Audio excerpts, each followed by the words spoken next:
Hello and welcome to grade up study. तो session को शुरू करने से पहले मैं आपको बता दूं कि ये जो क्लासेस हैं ये HP police constable free crash course के तहत यूट्यूब पर फ्री चलाई जा रही हैं। और इन क्लासेस की जो पीडीएफ है ये आपको ग्रेड अप स्टडी के टेलीग्राम चैनल पर देखने को मिल जाएगी, जिसका लिंक आपको डिस्क्रिप्शन में देखने को मिल जाएगा, या फिर आप पिन कमेंट भी चेक कर सकते हैं, वहां पर भी आपको लिंक मिल जाएगा। तो टेलीग्राम चैनल को आपने जरूर फॉलो कर लेना है। चलिए शुरू करते हैं। Hello and welcome to gradeupstudy.com। तो स्वागत है आपका आज की इस वीडियो में। तो आज हम करने वाले हैं प्रेपोजिशन का सेकंड पार्ट, और इससे पहले हमने जितने भी प्रेपोजिशन के कंसेप्ट पढ़े थे आई होप आप उनको रिवाइज करके जरूर आए होंगे। ठीक है, तो फिर चलते हैं, विदाउट टाइम वेस्ट किए इस वीडियो को शुरू करते हैं। और अब हम पढ़ेंगे प्रेपोजिशन ऑफ डायरेक्शन। इससे पहले हमने क्या पढ़ा था? Preposition of time. ठीक है, चलिए। तो प्रेपोजिशन ऑफ डायरेक्शंस में हम कुछ ऐसे प्रेपोजिशन वर्ड्स पढ़ेंगे, ठीक है, जहां से एग्जामिनर क्वेश्चन डाल सकता है। तो प्रेपोजिशन ऑफ डायरेक्शन में आपको सिर्फ और सिर्फ दो वर्ड्स पे ध्यान देना है, टू और टू वर्ड्स। ठीक है, तो यहीं से एग्जामिनर क्वेश्चन डालता है। तो देखिए, तो सबसे पहले आपके सामने दो क्वेश्चन हैं, इनको आप खुद करके देखिएगा कि आपके अकॉर्डिंग इन दोनों में से कौन सा सही ऑप्शन होगा, टू होगा या फिर टू वर्ड्स होगा। ठीक है, तो पहला क्वेश्चन है I am going dash the station to receive my parents. दूसरा क्वेश्चन है I have seen him going dash the station to see off his friends. तो फटाफट से इसको लिखिए और खुद देखिए कि आपके अकॉर्डिंग क्या होगा, फिर आगे हम इसके बारे में डिस्कस करेंगे। तो चलिए इसको हम देखेंगे इस कंसेप्ट को समझने के बाद में। चलिए, तो देखो टू हम कहां पे यूज करते हैं?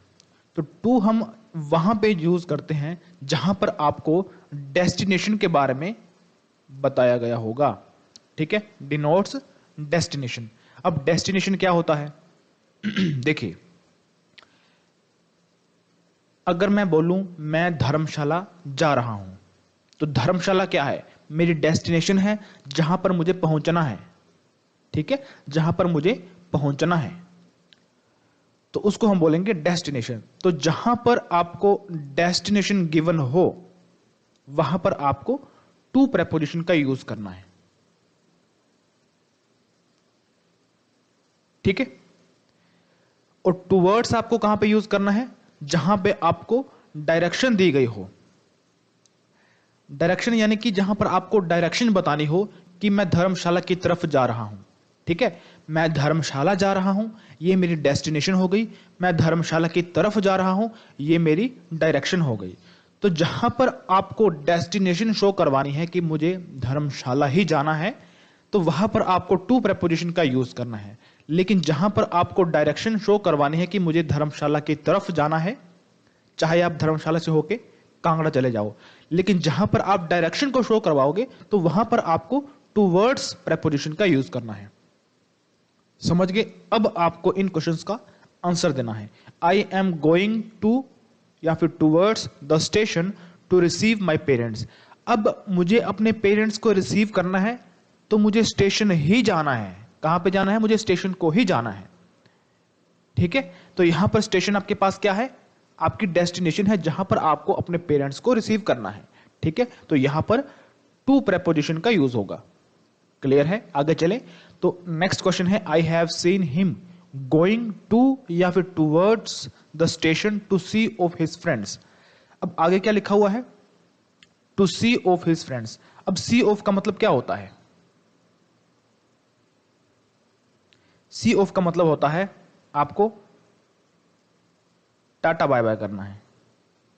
ठीक है, मान लो कि आपके फ्रेंड्स जा रहे हैं, आपके फ्रेंड्स आपके पास घूमने आए हुए थे और अब वो स्टेशन पे ट्रेन पकड़ के जा रहे हैं। तो अब आप स्टेशन जा रहे हो अपने फ्रेंड्स को सी ऑफ करने के लिए, यानी कि टाटा बाय बाय करने के लिए, यानी कि वेविंग करने के लिए। ठीक है, तो यहां पर आपको स्टेशन में ही जाना है जहां पर आपके फ्रेंड्स जा रहे हैं और आप अपने फ्रेंड्स को सी ऑफ करने जा रहे हैं, यानी कि टाटा बाय बाय। तो यहां पर भी आपके पास टू प्रेपोजिशन का ही यूज होगा, क्योंकि आपके सामने डेस्टिनेशन दी हुई है। ठीक है, चलिए आगे। अब आपको इन एग्जाम्पल्स की तरफ ध्यान देना है। I am going to Bangalore, तो बेंगलोर आपके पास क्या है? डेस्टिनेशन है। क्या है भाई? डेस्टिनेशन। ठीक है, अब आगे देखिए, the car was coming towards us. जो कार है वो मेरी तरफ आ रही है, तो मेरी तरफ, तो ये क्या हो गई, डायरेक्शन हो गई। मेरी तरफ, उसकी तरफ, इसकी तरफ, इसकी तरफ, है ना, तो ये क्या है, डायरेक्शन है। तो डायरेक्शन के केस में हम टूवर्ड्स प्रेपोजिशन का यूज करते हैं। क्लियर है, हो रहा है क्लियर? आगे चलें। They are going to the station. अब यहां पर स्टेशन क्या है आपके पास, डेस्टिनेशन बता रहा है कि वह स्टेशन को जा रहे हैं। ठीक है, तो यहां पर ये क्या है, डेस्टिनेशन है, और डेस्टिनेशन के लिए हम टू प्रेपोजिशन का यूज करते हैं। ठीक है, क्लियर है? लास्ट एग्जाम्पल देखिए, they are going towards the station. अब देखो, मैंने आपको क्या बोला था कि वह स्टेशन को जा रहे हैं। यहां पर स्टेशन क्या है, डेस्टिनेशन है। वह स्टेशन की तरफ जा रहे हैं, तो यहां पर स्टेशन क्या है, क्या है, डायरेक्शन है। ठीक है, तो यहां पर आपको ये समझना है, they are going towards the station, वह स्टेशन की तरफ जा रहे हैं। ठीक है, अब एक मैं आपको बात और बता देता हूं यहां पे। अब यहां पे लिखा हुआ है,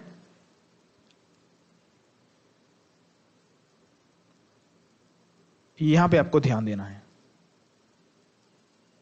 ठीक है, अब देखो यहां पर आपको कैसे पता करना है कि यहां पर आपका जो स्टेशन है वो डेस्टिनेशन है या फिर डायरेक्शन है। यहां पर जो आपके पास स्टेशन है ये डायरेक्शन है या फिर डेस्टिनेशन है। देखो, अगर आगे काम का नाम लिखा हुआ हो, यानी कि वो किस लिए जा रहे हैं, टू रिसीव माई पेरेंट्स, वो किस लिए जा रहे हैं, to see off his friends, जहां पर काम लिखा हो कि वो किस लिए जा रहे हैं, तो उस केस में जो पीछे लिखा होगा वो एक डेस्टिनेशन ही होगा। क्या होगा, डेस्टिनेशन ही होगा। ये मैंने आपको एक की पॉइंट बता दिया। ठीक है, जहां पर यह लिखा होगा कि मैं स्टेशन को जा रहा हूं अपने पेरेंट्स को रिसीव करने, अगर लिखा होगा कि मैं क्यों जा रहा हूं, तो वहां पर जो स्टेशन होगा या फिर किसी भी चीज का नाम होगा, किसी भी प्लेस का नाम होगा, तो वो क्या होगा, आपके पास एक डेस्टिनेशन होगा, क्योंकि उसके बाद उसने काम को भी दर्शाया है, काम को भी उसने शो करवाया है कि वो इसलिए जा रहा है। ठीक है, समझ गए? तो अगर कहीं पर भी ये शो करवाया जा रहा है कि वो किस लिए जा रहा है, to see off his friends, to receive my parents, तो वहां पर जो वर्ड होगा आपके पास वो एक डेस्टिनेशन होगा। तो इसलिए वहां पे आपको टू प्रेपोजिशन का यूज करना है। ठीक है, ये है आपके पास की पॉइंट। अब यहां से आप इतना पता लगा सकते हो कि कौन सा वर्ड आपके पास डेस्टिनेशन है, कौन सा वर्ड आपके पास क्या है, डायरेक्शन है। समझ गए? चले आगे, चलिए अब हम करेंगे preposition of place and position. तो प्रेपोजिशन ऑफ डायरेक्शन में सिर्फ और सिर्फ आपके पास दो ही वर्ड्स थे, टू और टू वर्ड्स। ठीक है, बस यही थे। अब हम पढ़ेंगे preposition of place and position. ये काफी लंबा आपके पास प्रेपोजिशन है, क्योंकि इसमें काफी सारे प्रेपोजिशन वर्ड्स आ जाते हैं, जैसे कि in, into, at, on to, beside, besides, और काफी सारे हैं इसमें। तो इन सभी के बारे में अब हम डिस्कस करेंगे। ठीक है, तो चलिए सबसे पहले हम डिस्कस करते हैं ऑन और ऑन टू के बारे में।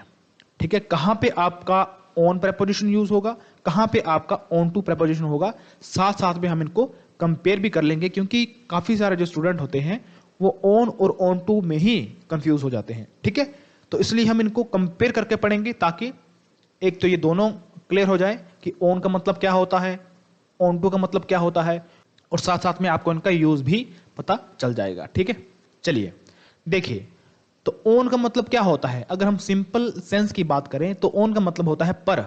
क्या मतलब होता है, पर। ठीक है,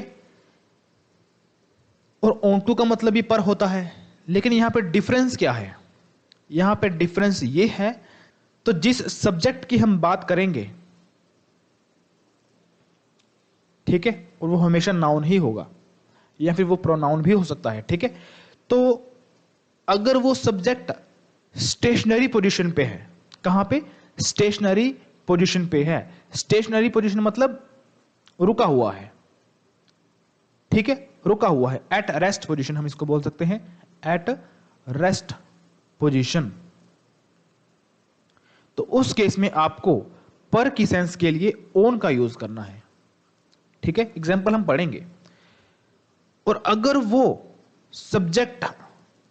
वो सब्जेक्ट मोशन में है, मोशन यानी कि अभी कोई काम हो रहा है, वो कुछ प्रक्रिया कर रहा है, वो कुछ प्रोसेस कर रहा है, तो वहां पर आपको पर की सेंस में ऑन टू का यूज करना है। ठीक है, एग्जाम्पल देखिए, ये है एक टेबल। ठीक है, अब इस टेबल पे बिल्ली बैठी हुई है। ठीक है, अब ये बिल्ली यहां पे बैठी हुई है। ठीक है, तो मैं इसको क्या बोलूंगा, the cat is sitting on the table. तो ये बिल्कुल बैठी हुई है। ठीक है, तो ये रेस्ट पोजीशन पे है। किस पोजीशन पे है, रेस्ट पोजीशन पे है। तो इसके लिए हम ऑन का यूज करेंगे, क्योंकि ये क्या है, स्टेशनरी पोजीशन पे है और टेबल पर बैठी हुई है। टेबल पर बैठी हुई है, तो पर की सेंस में और रेस्ट पोजीशन के सेंस में हम ऑन का यूज करेंगे। ठीक है, अब दूसरा केस, अब ये बिल्ली यहां से गायब है और है कहां पे, नीचे है। ठीक है, अब इसने क्या किया, जंप किया यहां पे टेबल पे, तो हम क्या बोलेंगे, the cat is jumped on to the table. क्या बोलेंगे, ऑन टू द टेबल। अब हमने ऑन टू क्यों बोला, क्योंकि अब ये जंप कर रही है। The cat is jumped, cat ने जंप किया। कैट ने क्या किया, जंप किया। तो वो पहले नीचे थी, वो फिर ऊपर आई, तो उसने क्या किया, जंप किया। यहां पे मोशन की सेंस आ रही है। मोशन यानी कि हिलडुल, हिलडुली है ना, ये पहले यहां पे थी, फिर ये यहां पर आ गई, यानी कि मोशन हुआ यहां पे। ठीक है, तो मोशन के लिए और पर की सेंस के लिए हम ऑन टू प्रेपोजिशन का यूज करेंगे। ठीक है, क्लियर हो गया। अब देखिए एग्जाम्पल देखते हैं। The book is lying on the table. जो बुक है वो टेबल पर ही रखी हुई है, तो रेस्ट पोजीशन पे है। तो पर की सेंस के लिए और रेस्ट पोजीशन की सेंस के लिए हम ऑन प्रेपोजिशन का यूज करेंगे। ठीक है, ऑन प्रेपोजिशन का यूज करेंगे। क्लियर है। अब देखिए, I threw the book on to the table. अब मैंने क्या किया, बुक को ऐसे टेबल पे फेंका, टेबल पे रखा। ठीक है, I threw the book on to the table. अब मैंने बुक को टेबल पे ऐसे करके रखा, तो यहां पे मोशन आ गया।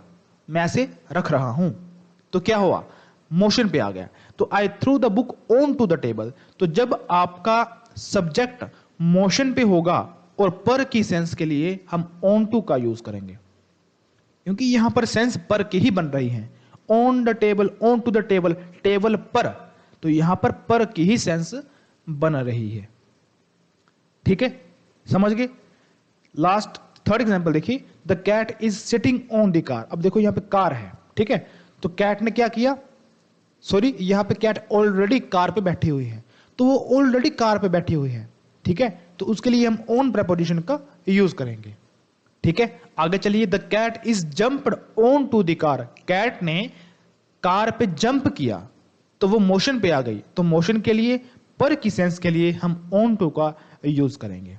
क्लियर है, चले आगे। चलिए, आई होप आपका ऑन और ऑन टू क्लियर हो चुका होगा। ठीक है, चलिए अब हम करेंगे इन और इन टू के बारे में। तो इन का मतलब क्या होता है,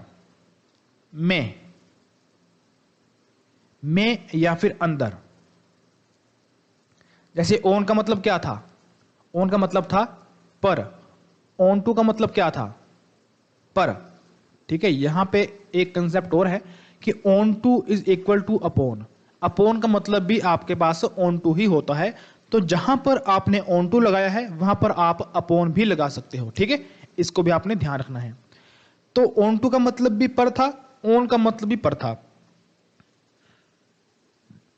ठीक है, और अपॉन का मतलब भी पर था। वैसे ही इनका मतलब क्या है, अंदर या फिर में। ठीक है, वैसे ही आपके पास इनटू का मतलब क्या है, अंदर या फिर में। अब ये भी आपका बिल्कुल एज इट इज ओन और ओन टू की तरह ही है, ठीक है।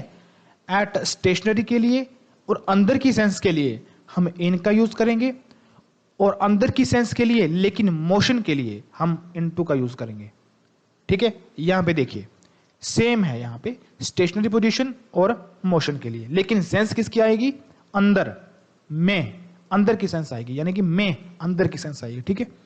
देखिए गला खराब है थोड़ा सा, कोऑपरेट कीजिएगा। तो इन मतलब अंदर, इनटू मतलब अंदर, लेकिन स्टेशनरी पोजीशन के लिए इन और मोशन के लिए इनटू, ठीक है। एग्जांपल देखिए, the boys are sitting in the room, तो बॉयज जो है वो ऑलरेडी रूम में बैठे हुए हैं, ठीक है। तो यहां पर जो सब्जेक्ट है वो रेस्ट पोजीशन पे है और ऑलरेडी रूम के अंदर है, तो अंदर के लिए और रेस्ट पोजीशन के लिए इन का यूज करेंगे। आगे देखिए, the boys came in to the room, अब यहां पे बॉयज है नहीं, वो अंदर को आ रहे हैं, मोशन हो गया, और सेंस किसकी आ रही है, अंदर की, तो मोशन प्लस अंदर आपके पास बन जाएगा इनटू, ये वाला। क्लियर है। नेक्स्ट देखिए, I have some money in my wallet, मेरे वॉलेट में ऑलरेडी सम मनी यानी कि कुछ पैसे हैं, ऑलरेडी है, ये मेरा पर्स है, इसके अंदर ऑलरेडी पैसे है, तो ऑलरेडी है रेस्ट पोजीशन पे है, ठीक है। मनी जो है वो रेस्ट पोजीशन पे है, कहां पे, वॉलेट के अंदर, तो इनका यूज होगा, ठीक है। सेंस किसकी आ रही है यहां पे, वॉलेट के अंदर, तो अंदर की सेंस आ रही है, लेकिन रेस्ट पोजीशन में है क्या, मनी, तो इसलिए यहां पे इन प्रेपोजिशन का यूज होगा। अब आगे देखिए, the frustrated lover jumped into the river, अब कोई लवर होंगे फ्रस्ट्रेटेड, या फिर एक लवर की ये बात कर रहा है कि द फ्रस्ट्रेटेड लवर, एक लवर है जो फ्रस्ट्रेट हो चुका है, उसने क्या किया, रिवर पे जंप कर दिया। अब उसने रिवर पे जंप किया ऐसे करके, ठीक है, तो मोशन हो गया, तो अंदर की सेंस प्लस मोशन के लिए इनटू का यूज होगा, ठीक है। तो मैंने आपको क्या बोला, अंदर या फिर मे की सेंस में।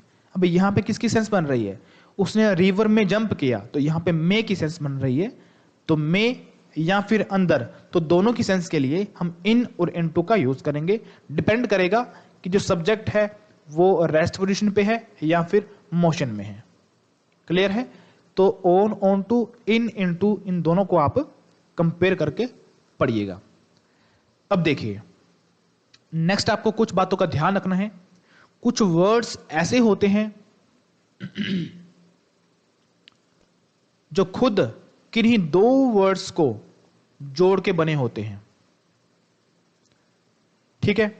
एक आपके पास है वेंट और एक आपके पास है प्रेपोजिशन इनटू, तो इन दोनों को जोड़कर ही आपके पास एंटर वर्ड बना है।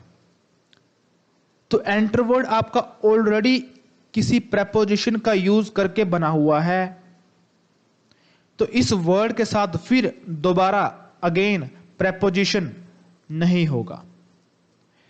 वैसे सुनने में तो आपको एंटर इनटू यानी कि एंटर इनटू ये आपको बड़ा अच्छा लगेगा कि enter into this, enter into my room, है ना, बड़ा अच्छा लगेगा आपको, लेकिन ऐसा बिल्कुल नहीं होता। एंटर प्लस इनटू कभी भी सही नहीं माना जाता। इसका भी एक एक्सेप्शन है, वो मैं आपको बताऊंगा, लेकिन उससे पहले आपको एग्जांपल देखना है। The snake entered into the room, देखने में, सुनने में और बोलने में आपको सेंटेंस बिल्कुल करेक्ट लग रहा होगा, लेकिन गलती कहां पे है, एंटर्ड इनटू। एंटर के साथ कभी भी इनटू का यूज नहीं होगा। क्यों नहीं होगा, क्योंकि एंटर खुद में एक इनटू को लेके बैठा हुआ है।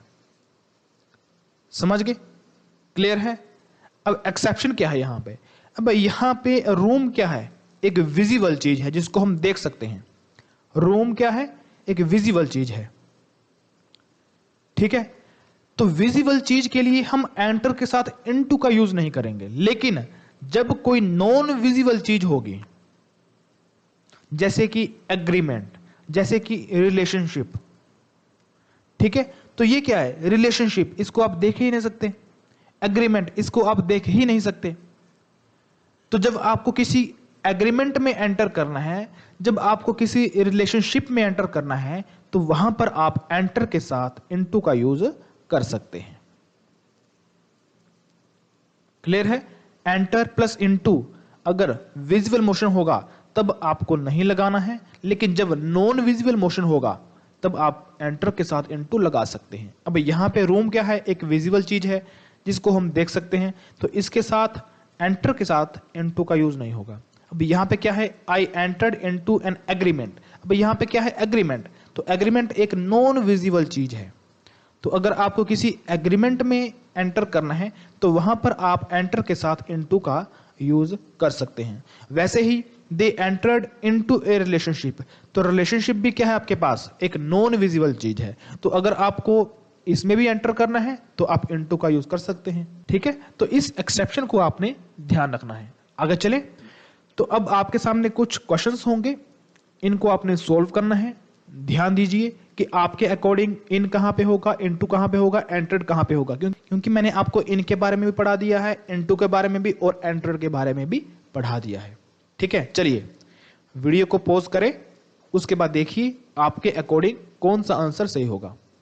तो पहला क्वेश्चन है she jumped dash the well and died. सही आंसर क्या होगा? इन, इनटू, एंटर्ड, या फिर यहां पे कोई भी प्रेपोजिशन नहीं आएगा। बताएं क्या होगा यहां पे? अब देखो शी जंप्ड, तो अब वो जंप कर रहा है किसमें? कुएं में। यहां पे आपको मैंने पढ़ाया था कि अगर कोई चीज किसी के अंदर जाने की सेंस में आ रही हो और वो चीज मोशन में हो, वो सब्जेक्ट मोशन में हो, तो वहां पर आपका इनटू प्रेपोजिशन यूज होता है, जो कि यहां पे दिया गया है। लेकिन आगे क्या लिखा हुआ है? एंड डाइड, और वह मर गया। तो एट प्रेजेंट पोजीशन पे ये जो थी वो अब मर गई है। ठीक है, डाइड। तो एट प्रेजेंट पोजीशन पे ये क्या है? डाइड है, यानी कि रेस्ट पोजीशन। अब इतना इतना जब आप सेंटेंस को पढ़ोगे तब आपको लगेगा कि ये एक मोशन में है, वो तो ठीक है। अगर यहां पे एंड डाइड नहीं होता तो ये क्या है? एक मोशन में है। She jumped dash the well. ठीक है, तो यहां पे मोशन हो रहा है, तो इसके अकॉर्डिंग आप यहां पे इनटू लगा सकते थे, लेकिन आगे क्या लिखा हुआ है? And died. अब एट प्रेजेंट पोजीशन पे वो मर चुकी है, तो यहां पर जो ये सब्जेक्ट है वो अब डाइड है, मर चुकी है कुएं में। तो अंदर की सेंस में एट रेस्ट पोजीशन हम इन प्रेपोजिशन का यूज करेंगे। ठीक है, आपको इसका भी ध्यान रखना है कि अभी फाइनल वो जो सब्जेक्ट है वो मोशन में है या फिर रेस्ट पोजीशन पे है। तो फाइनल यहां पर ये मर चुकी है, तो ये एक रेस्ट पोजीशन पे आ गई। ठीक है, तो इसलिए हमने यहां पे इन प्रेपोजिशन का यूज करना है, इस बात का आपने ध्यान रखना है। ठीक है, अब यहां पे देखिए she jumped dash the well, तो मैंने आपको क्या बोला? अगर इतना इतना सेंटेंस आएगा तो मोशन, और मोशन के लिए इनटू। ठीक है, चलिए नेक्स्ट क्वेश्चन है he threw the bucket dash the river and came home without any water. अब देखिए he threw the bucket dash the river, अगर इतना इतना सेंटेंस होगा तो क्या बनेगा? He threw the bucket dash the river. जो बकेट है, जो हमारा सब्जेक्ट है, उसने रिवर में थ्रू कर दिया, फेंक दिया। रिवर में, तो में की सेंस आ रही है, में यानी कि इन और इनटू लगेगा यहां पे। अब अगर इतना इतना सेंटेंस होता तो जो हमारी बकेट है वो मोशन में है, क्योंकि उसने क्या किया? थ्रू किया, तो मोशन में है। तो मोशन में हम किसका यूज करते हैं? इनटू का यूज करते हैं। लेकिन आगे इसने क्या लिखा हुआ है? And came home without any water. अब वो कहां पे है? अब वो घर में है, वो घर में आ गया बिना किसी पानी के साथ। तो इस समय वो घर में है और रेस्ट पोजीशन पे है। ठीक है, तो अभी हमारा जो सब्जेक्ट है, इसकी ही की बात कर रहे हैं, वो घर में है और रेस्ट पोजीशन पे है। रेस्ट पोजीशन पे है। ठीक है, तो हमारा सब्जेक्ट अभी फाइनल रेस्ट पोजीशन पे है। तो रेस्ट पोजीशन के लिए इन के लिए यानी कि अंदर की सेंस के लिए इन का यूज करेंगे। ठीक है, आगे चलिए। तो अभी हम पढ़ेंगे इन और एट के बारे में। इन और एट के बारे में ये बेसिकली आपका होगा प्लेस के लिए, जगह के लिए। ठीक है, चलिए। तो इन प्रेपोजिशन हम कहां पे यूज करेंगे? नोट स्पेसिफिक प्लेस के लिए। और एट प्रेपोजिशन हम कहां पे यूज करेंगे? स्पेसिफिक प्लेस के लिए। ठीक है, एग्जाम्पल जब आप इसका पढ़ोगे आपको और अच्छे से समझ में आएगा। तो एग्जाम्पल क्या है? I M in the market. अब मार्केट तो भाई बड़ी सारी है, 2 किलोमीटर तक फैली हुई है ये। ठीक है, तो मैं यहां पे भी हो सकता हूं, मैं यहां पे भी हो सकता हूं, मैं यहां पर भी हो सकता हूं, मैं यहां पर भी हो सकता हूं।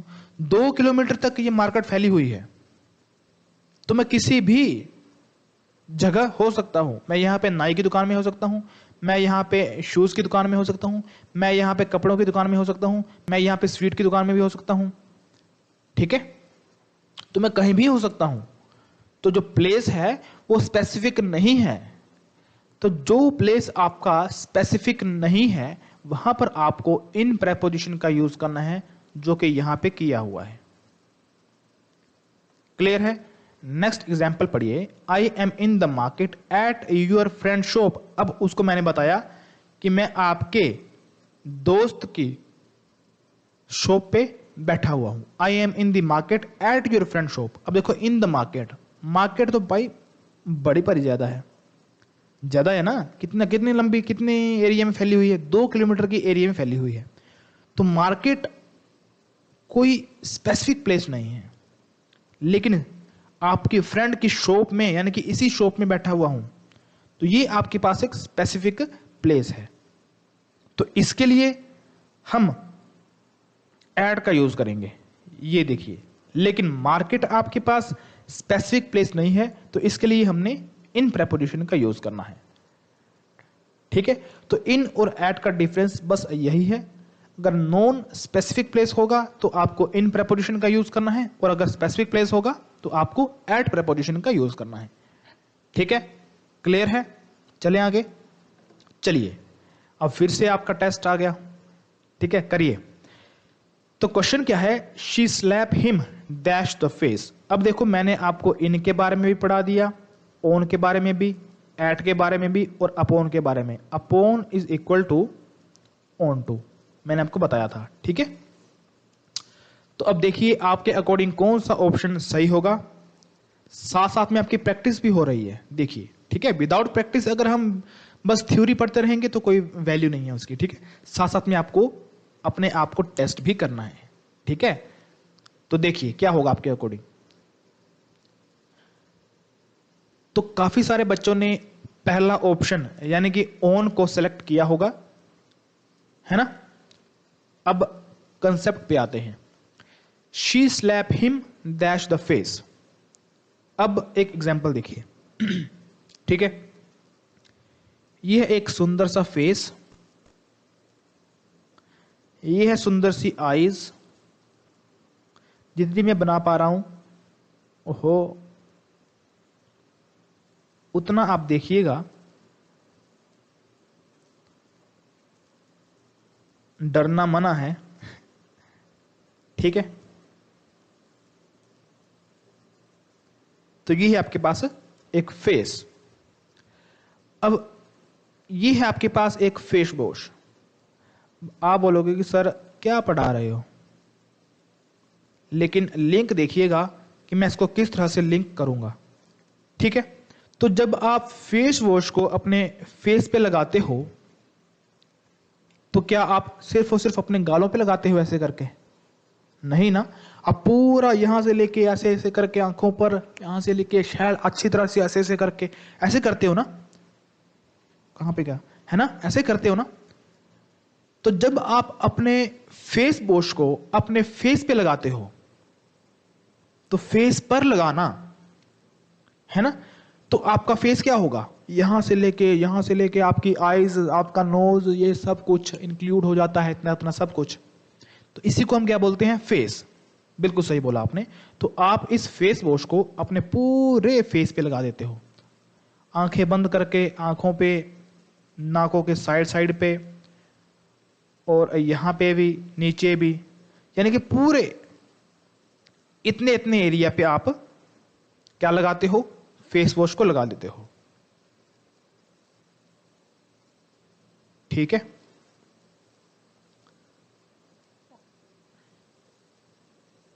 ठीक है। तो जब स्लैप करने की बारी आती है, she slap him dash the face. तो जब हम स्लैप करते हैं तो हम स्लैप कहां पे करते हैं? हम पूरे फेस पे करते हैं? नहीं, हम कहां पे करते हैं? यहां पे। क्या आपने किसी को यहां पे स्लैप करते हुए देखा है? क्या आपने किसी को यहां पे स्लैप करते हुए देखा है? क्या आपने किसी को यहां पे स्लैप करते हुए देखा है? नहीं। या फिर आपने किसी को पूरे फेस पे स्लैप करते हुए देखा है? हां, अगर द ग्रेट खली स्लैप करे तो आपके पूरे फेस पर भी स्लैप हो सकता है, लेकिन यहां पे हम बात कर रहे हैं नॉर्मल इंसान की। ठीक है। तो अगर कोई नॉर्मल इंसान स्लैप करता है तो वो आपके पूरे फेस पे स्लैप नहीं करता। ठीक है। पूरे के पूरे फेस पे स्लैप नहीं करता। वो कहां पे करता है फिर? यहां पे करता है। आपके फेस के भी पार्ट है। कौन कौन सा पार्ट है? आईज, नोज, लिप्स, ठीक है, चिक्स। इसको क्या बोलते हैं? चिक्स बोलते हैं। तो यहां पे क्या लिखा हुआ है? She slap him dash the face. तो फेस क्या है आपके पास? एक नॉट स्पेसिफिक चीज है। ठीक है। फेस आपका पूरा का पूरा है। अभी इसकी आंख ही नहीं बन रही तब से। अब ठीक है। तो फेस जो है वो पूरा का पूरा है। तो जब मैं स्लैप करूंगा तो मैं यहां पे करूंगा। नॉर्मली इंसान यहीं पे स्लैप करता है। ठीक है। तो यहां पे क्या लिखा हुआ? फेस। तो फेस आपके पास कोई एक स्पेसिफिक चीज नहीं है, स्पेसिफिक प्लेस नहीं है। ठीक है। तो नॉन स्पेसिफिक के लिए हम किसका यूज करते हैं? बताओ। इन द फेस। Very good. किसका यूज करते हैं? इन द फेस। ठीक है। वैसे तो आपको बोलने में she slap him on the face बड़ा अच्छा लगेगा, बड़ा ही अच्छा लगेगा, लेकिन ये गलत है। क्यों नहीं होगा? मैंने आपको एग्जाम्पल दे दिया, बड़ा अच्छा एग्जाम्पल था ये। ठीक है। फेस वॉश वाला। तो फेस जो है वो आपका पूरा का पूरा ही है। तो पूरे के पूरे फेस पे स्लैप नहीं किया जा सकता। ठीक है। तो यहां पे फिर क्या बनेगा? In the face. तो सही में क्या बनेगा यहां पे? देखिए, she slap him in the face on the cheeks. ठीक है। On the cheeks. अब ऑन मतलब चिक्स पर। यहां पे सेंस किसकी आ रही है? पर। तो इसलिए हम यहां पे ऑन का यूज करेंगे, एड का यूज नहीं करेंगे। कहां पे करेंगे? ऑन का यूज करेंगे। ठीक है। जब हम एक एग्जैक्ट यानी कि स्पेसिफिक पोजीशन बता दे, ऑन द चिक्स यानी कि चिक्स पर। अगर फेस की बात की जाए तो इन होगा, क्योंकि फेस आपका पूरा ही आ जाता है। ठीक है। तो ये एक स्पेसिफिक चीज नहीं है, आपको इसका ध्यान रखना है। ठीक है। She slap him in the face on the cheeks होगा। चलिए आगे चलते हैं। नेक्स्ट क्वेश्चन है, he was sitting dash this shade of a tree. ये ट्री है। ठीक है। और इसकी शेड यहां पे आ रही है, ऐसे करके इसकी शेड यहां पे बनी हुई है, और सन यहां पे है। ठीक है। He was sitting dash the shade of a tree. तो यहां पे सही आंसर क्या होगा? In the shade. क्या होगा? In the shade. वह पेड़ की छांव में बैठा हुआ है। क्या होगा फिर? In the shade of a tree. ठीक है। अब देखिए आगे चलते हैं। नेक्स्ट क्वेश्चन है, ही वॉज सिटिंग डैश। हाँ, ये वही क्वेश्चन है। ठीक है। तो इसके लिए आपका इन प्रेपोजिशन का यूज होगा यहां पे, in the shade of a tree. लेकिन जब ये पूछा जाए कि पेड़ के नीचे, वह पेड़ के नीचे बैठा हुआ है। अब ये पेड़ है आपके पास, ठीक है, और वो यहां पे बैठा हुआ है। तो क्या लिखा जाएगा? ही was sitting under the tree, वो पेड़ के नीचे बैठा हुआ है। अब यहां पे अंडर क्यों आया, इसके बारे में मैं आपको पढ़ाऊंगा जस्ट 5-10 मिनट के बाद, ठीक है। फिलहाल आपको इतना याद रखना है कि जब शेड की बात आए तो he was sitting in the shade of a tree. Okay, चले आगे, चलिए। नेक्स्ट क्वेश्चन है, monkey live dash the trees. देखो ये ट्री है, ये इसकी शाखाएं हैं। अब मुझे ये बताओ कि जो मोंकीज होते हैं वो कहां पे रहते हैं? क्या ऊपर रहते हैं, पेड़ों के ऊपर, टॉप मोस्ट पोजीशन पे? नहीं, वो कहां पे रहते हैं? इन टहनियों पे रहते हैं। यही पे रहते हैं ना, तो यहां पे रहते हैं। तो वो पेड़ के ऊपर नहीं है, यानी कि ऑन तो नहीं होगा। ऑन कहां पे होगा? अगर वो पेड़ के इस पॉइंट पे रहते होंगे तो। टॉप कहां पे गया मार्कर? यहां पे, ठीक है। अगर मंकी यहां पे रहते होंगे तब हम ऑन प्रेपोजिशन का यूज कर सकते थे, लेकिन वो कहां पे रहते हैं? वो यहां पे रहते हैं, ठीक है। तो यहां पे क्या होगा? In the tree. क्या होगा? इन द ट्री, यानी कि monkey live in the tree, वो पेड़ के अंदर रहते हैं। समझ गए? ठीक है, चलिए आगे चलते हैं। अब देखिए, monkey live in the tree on the branches, on the branches. तो मैंने आपको क्या बोला था कि मोंकी जो रहते हैं वो रहते हैं ब्रांचेस पे, ठीक है। ऑन दी ब्रांचेस, ब्रांचेस पर रहते हैं लेकिन पेड़ पर नहीं रहते। ब्रांचेस पर रहते हैं और पेड़ के अंदर रहते हैं। In the tree on the branches, ठीक है। इसको आपने थोड़ा सा समझना है। चलें आगे, चलिए। अब एक कंसेप्ट और है डिस्पाइट का, ठीक है। तो जो डिस्पाइट वर्ड है वो खुद में ऑफ के साथ बना हुआ है, इंस्पाइट प्लस ऑफ के साथ बना हुआ है। तो इसीलिए अगर कोई सब्जेक्ट ऑलरेडी किसी प्रेपोजिशन के साथ बना हुआ है, ऑफ, या फिर मान लो कि किसी भी वर्ड के साथ बना हुआ है, तो वो वर्ड उसके बाद कभी भी यूज नहीं किया जाता।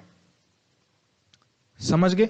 वो वर्ड किसी भी, सॉरी, वो जो वर्ड है वो इसके साथ फिर से यूज नहीं किया जाता। पहले हमने क्या पढ़ा था? पहले हमने पढ़ा था एंटर। तो एंटर के साथ कभी भी इनटू का यूज नहीं किया जाता फॉर विजिबल मोशन के लिए, लेकिन जब नॉन विजिबल मोशन की बात आएगी तब आप एंटर के साथ इनटू का यूज कर सकते हैं, ठीक है। क्लियर है? वैसे ही डिस्पाइट के साथ ऑफ का यूज कभी नहीं होगा और इसका कोई भी एक्सेप्शनल केस नहीं है, ठीक है। एग्जांपल देखिए, in spite of trying his level best he failed. In spite के साथ आप ऑफ का यूज कर सकते हैं। अगर आपने इन दोनों को यहां से रिप्लेस करना है, कर सकते हो आप, तब आपको सिंपली डिस्पाइट का यूज करना है। Despite trying his level best he failed, ठीक है। उसने अपना बेस्ट दिया लेकिन फिर भी वो फेल हो गया। चलिए, तो इसका आपको ध्यान रखना है। आगे चलते हैं। अब हम कंपेयर करेंगे कुछ प्रेपोजिशंस में जहां से एग्जामिनर क्वेश्चन डालता है और आप उन्हीं में से ही कंफ्यूज हो जाते हो, जैसे कि बिटवीन, अमंग और अमिड। शायद काफी सारे बच्चों ने बिटवीन और अमंग के बारे में पढ़ा होगा लेकिन अमिड के बारे में नहीं पढ़ा होगा। तो अब हम इन तीनों को पढ़ेंगे और डिफरेंस भी जानेंगे, ठीक है, बिटवीन, अमंग और अमिड के बारे में। चलिए, सबसे पहले हम बात करेंगे बिटवीन के बारे में। तो बिटवीन हम यूज करते हैं, अब देखो ये एक सेब है, ठीक है। अब यहां पे जो बात आती है वो हमेशा आती है डिवाइड की, बंटवारे की। अब अगर मैंने इस सेब को दो हिस्सों में डिवाइड करके दो पर्सन में बांट दिया, ये वाला हिस्सा मैंने इसको दे दिया, बी वाला हिस्सा मैंने इसको दे दिया, तो मैंने दो बंदों में बांट दिया। तो अगर मैं कोई भी चीज दो बंदों में डिवाइड करूं, दो बंदों में शेयर करूं, तो वहां पर आपको बिटवीन प्रेपोजिशन का यूज करना है। क्लियर है? सेकंड केस,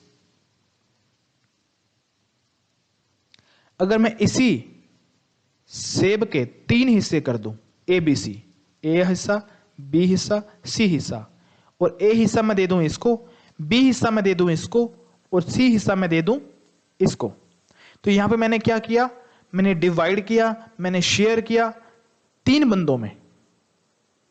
ठीक है, तो आपको याद रखना है कि अगर मैं कोई भी चीज 2 बंदों में देखो, अब देखो कोई एक चीज है वो एक बंदे में तो शेयर होगी ही नहीं। अब ये ऑरेंज है, मान लेते हैं कि ये एक एप्पल ही है, तो ये मेरा है, तो ये मेरा ही है, तो इसको मैं किसी के साथ भी शेयर नहीं कर रहा हूं। शेयर जब होगा जब कम से कम 2 बंदे प्रेजेंट होंगे। तो जब कम से कम 2 बंदे प्रेजेंट है और वो चीज उन 2 बंदों में डिवाइड हो रही है, तब आपको बिटवीन प्रेपोजिशन का यूज करना है। अगर 2 से अधिक बंदे आ जाते हैं, 2 से अधिक बंदों में आपने कोई भी चीज डिवाइड या फिर शेयर करनी है, तब आपको अमंग का यूज करना है। इतनी बात क्लियर है? क्लियर है? जब 2 बंदों में डिवाइड करना है, जब 2 बंदों में शेयर करना है, तब आपको बिटवीन प्रेपोजिशन का यूज करना है। जब आपको 2 से अधिक मोर देन 2, जब आपको मोर देन 2 पर्सन में डिवाइड करना है, मोर देन 2 पर्सन में शेयर करना है, तब आपको अमंग प्रेपोजिशन का यूज करना है। That's clear. एग्जाम्पल देखिए, द प्रॉपर्टी वॉज शेयर्ड। अब यहां पे हम शेयर कर रहे हैं, क्या शेयर कर रहे हैं? हम प्रॉपर्टी को शेयर कर रहे हैं बिटवीन द 2 ब्रदर्स, 2 भाइयों के बीच हम शेयर कर रहे हैं। तो हमको बिटवीन प्रेपोजिशन का ही यूज करना है, क्योंकि शेयर जो हो रहा है, डिवाइड जो हो रही है प्रॉपर्टी, वो 2 पर्सन के बीच में हो रही है, 2 भाइयों के बीच हो रही है। दूसरा example, the sweets were distributed among the students.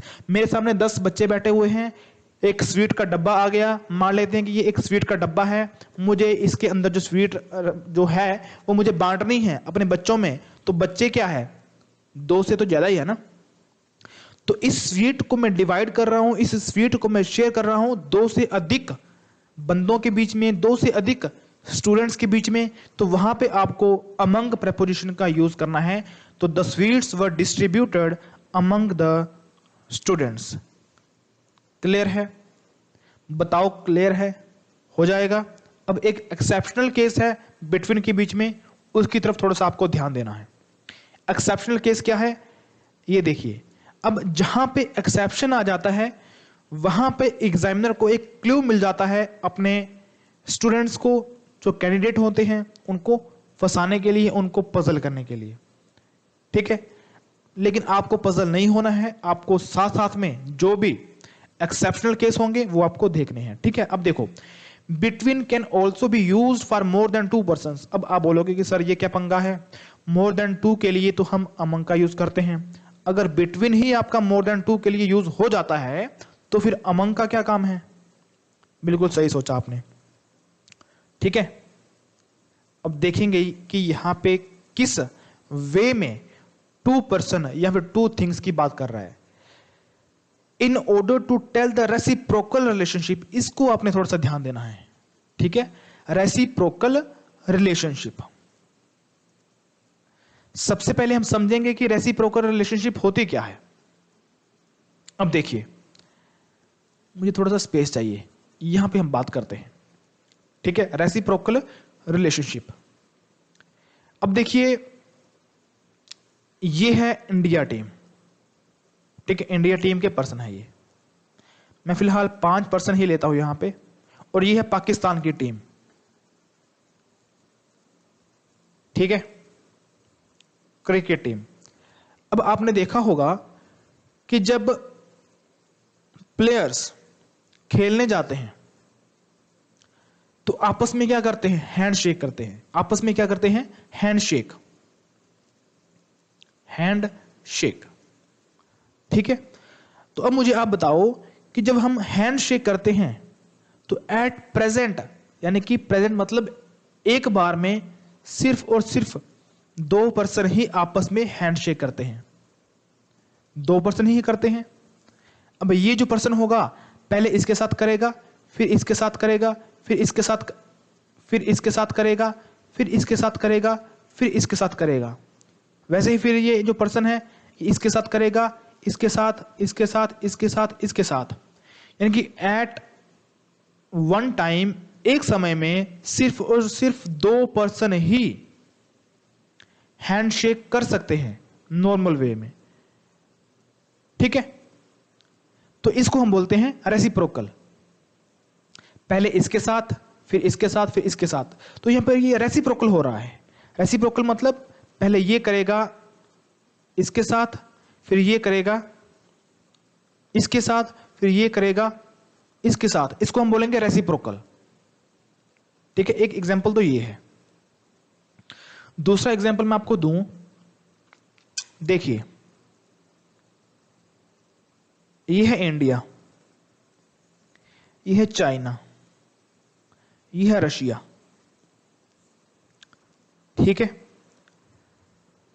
अब हम बात करेंगे गठबंधन की। गठबंधन यानी कि आपस में हमने साइन किए हैं कि भाई चाइना जो है, यानी कि हमारी जो जमीन है, जो अरुणाचल प्रदेश की साइड पे जो जमीन है, जहां पे चाइना दावा करता है कि वो हमारी जमीन है, तो हमने एक एग्रीमेंट किया, हमने एक गठबंधन किया कि भाई नहीं, इतनी इतनी जो जमीन है वो तुम्हारी है, इतनी इतनी जो जमीन है वो हमारी है, ठीक है। तो आपस में बातचीत हुई, फिर चाइना की बातचीत हुई रशिया के साथ, फिर इंडिया की बातचीत हुई रशिया के साथ। यानी कि हम बोल सकते हैं कि इंडिया, चाइना और रशिया का क्या हुआ, गठबंधन हुआ। तो एट सेम टाइम पे पहले इंडिया और चाइना का गठबंधन हुआ होगा, फिर उसके बाद इंडिया का रशिया के साथ गठबंधन हुआ होगा, फिर उसके बाद चाइना और रशिया का गठबंधन हुआ होगा, आपस में साइन हुए होंगे, ठीक है। तो एक समय में सिर्फ और सिर्फ दो कंट्रीज के साथ ही गठबंधन हो सकता है। जब इसने सभी के साथ गठबंधन कर लिया तो हम नॉर्मल वे में क्या बोलेंगे कि इंडिया, चाइना और रशिया ने गठबंधन कर लिया। बोलने में तो कंट्री 3 है, लेकिन एक ही समय में सिर्फ और सिर्फ 2 कंट्री ही गठबंधन कर सकती है। वैसे ही यहां पर जो प्लेयर्स है वो हैंडशेक कर रहे हैं, है ना। तो यहां पर जो प्लेयर है वो तो 5 है। तो जब आपके सामने 5 प्लेयर्स की बात करेंगे कि 5 प्लेयर्स जो है वो हैंडशेक कर रहे हैं, है ना, तब आपको लगेगा कि यहां पर 5 प्लेयर है और हैंडशेक कर रहे हैं, तो यहां पर हम अमंग की बात करेंगे, यानी कि अमंग प्रेपोजिशन को हम यूज करेंगे। लेकिन आपको इतना ध्यान रखना है कि जब 5 प्लेयर हैंडशेक करेंगे, एक समय में सिर्फ और सिर्फ 2 पर्सन ही हैंडशेक कर सकते हैं। तो कोई ऐसी चीज जहां पे सिर्फ और सिर्फ 2 पर्सन ही एट ए टाइम कोई कार्य करें, तो वहां पर हम बिटवीन का यूज करते हैं। आई होप आप समझ चुके होंगे, ठीक है। तो रेसिप्रोकल रिलेशनशिप हम इसको बोलते हैं, ठीक है। एग्जांपल देखिए, there is an alliance, alliance को ही बोलते हैं हम गठबंधन, ठीक है, गठबंधन। तो there is an alliance between these 4 countries of Asia. मैंने आपको एग्जांपल दिया था, इंडिया, चाइना, रशिया, ठीक है। एक आप जापान को भी इसमें इंक्लूड कर लो, ठीक है। तो देखने में तो यहां पे ये 4 कंट्रीज है, लेकिन जो चीज ये कर रही है कंट्रीज, क्या, अलायंस, एट ए टाइम सिर्फ और सिर्फ 2 कंट्री के बीच में ही हो सकता है, ठीक है। एट ए टाइम किन्हीं 2 कंट्रीज के साथ ही गठबंधन हो सकता है। तो इसलिए यहां पे बिटवीन प्रेपोजिशन का हमने यूज किया है, ठीक है। तो इसी वे में आप प्रेपोजिशन को मोर देन 2 पर्सन्स और थिंग्स के लिए यूज कर सकते हो। देखने में यहां पे ये 4 कंट्रीज हैं, लेकिन जो ये काम कर रही हैं वो एक रेसिप्रोकल रिलेशनशिप है, यानी कि पहले ये दोनों करेंगी, फिर वो दोनों करेंगी, फिर ये दोनों करेंगी, ऐसे करके इसको हम बोलेंगे रेसिप्रोकल रिलेशनशिप, ठीक है। नेक्स्ट एग्जांपल देखिए, there is a cooperation between, यहां पे कोऑपरेशन चल रहा है बिटवीन दीज 4 फैमिलीज। अब ये 4 फैमिलीज की बात की जा रही है, यानी कि आपस में कोऑपरेटिव है, ठीक है। तो पहले फैमिली नंबर 1, 2 के साथ कोऑपरेटिव होगी, ठीक है। फिर 2 और 3 आपस में कोऑपरेटिव होगी, फिर 3 और 4 आपस में कोऑपरेटिव होगी, फिर 1 और 3 आपस में कोऑपरेटिव होगी, फिर 1 और 4 आपस में कोऑपरेटिव होगी, फिर 2 और 4 आपस में कोऑपरेटिव होगी। तो इसको हम बोलेंगे रेसिप्रोकल। एट ए टाइम सिर्फ और सिर्फ 2 फैमिली ही कोऑपरेटिव हो सकती है। उसके बाद बेशक जो पहली फैमिली है वो तीसरे के साथ कोऑपरेटिव हो जाए, यानी कि 1 बाय 1 ये क्या करते हैं, कोऑपरेशन, यानी कि जो प्रोसेस होता है 1 बाय 1 होता है, ठीक है। तो इसी को हम बोलते हैं रेसिप्रोकल रिलेशनशिप। तो इसलिए हमने यहां पे बिटवीन प्रेपोजिशन का यूज करना है। ठीक है, क्लियर हो गया? अगर क्लियर नहीं हुआ है फिर से आपको इस वीडियो को देखना है और ऑटोमेटिकली ही क्लियर हो जाएगा। ठीक है, अब आगे देखिए, मोस्ट इंपॉर्टेंट नोट जहां पे स्टूडेंट्स गलती करते हैं। ठीक है, अब यहां पे देखो, सबसे पहले एग्जाम्पल देखो, if you have any queries you can contact us between 10 AM and 4 AM। अब आपको लगेगा कि सर यहां पे एंड नहीं होगा, यहां पे आपने गलती से लिख दिया है, यहां पे होगा 10 AM टू 4 PM। वैसे ही दूसरा एग्जाम्पल है, his monthly income is between 10K to होगा यहां पे टू 50K। सर आपने यहां पे एंड गलत लिख दिया, उसकी जो मंथली इनकम है वो 10,000 से लेके 50,000 के बीच बीच में है, ऐसे ही होगा। यही तो गलती है, यहीं पे तो मार खा लेते हो, यहीं पे तो गलती है। अच्छा लगना, यहां पे हमको टू अच्छा लग रहा है, अच्छा लगना ही आपके मार्क्स कम करता है एग्जाम में। ठीक है, तो आपको कंसेप्ट पे ध्यान देना है, ना कि अच्छा लगना पे।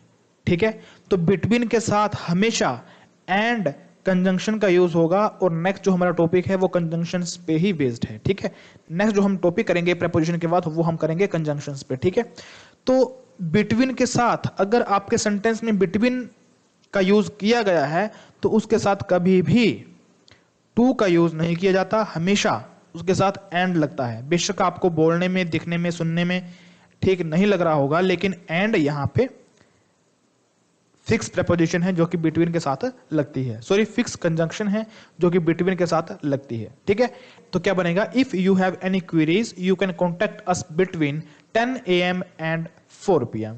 वैसे ही his monthly income is between 10K and 50K, यानी कि 10,000 से 50,000 के बीच में है। चले आगे, चलिए